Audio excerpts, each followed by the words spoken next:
విద్యార్థులు చదువుతో పాటు క్రీడల్లోనూ రాణించాలని కాకినాడ జిల్లా మురారి గ్రామ ఉప సర్పంచ్ టీడీపీ సీనియర్ నేత జాస్తి వసంత్ సూచించారు. గండేపల్లి మండలం మురారి జిల్లా పరిషత్ ఉన్నత పాఠశాలలో ఎస్జీఎఫ్ఐ మండల స్థాయి క్రీడా ఎంపిక పోటీలను ఆయన ప్రారంభించారు. ఈ ఎంపిక కోసం వాలీబాల్, కబడ్డీ, ఖోఖో, చెస్ పోటీలు నిర్వహించారు.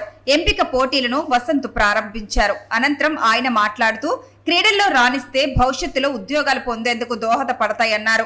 ఈ కార్యక్రమంలో PMC member Srinivasarao, Gandepalli SGFI coordinator S Naveen Kumar, పిఈటీలు పాల్గొన్నారు. ఈరోజు మండల స్థాయి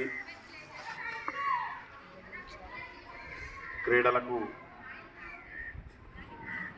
ఎంపికలు మన మురారి గ్రామంలో ఖోఖో, కబడ్డీ, వాలీబాల్ 3 గేమ్స్కి సంబంధించి ప్లేయర్స్ని ఎంపిక చేసే కార్యక్రమాన్ని ఈరోజు మన గ్రామంలో నిర్వహించడం చాలా సంతోషం.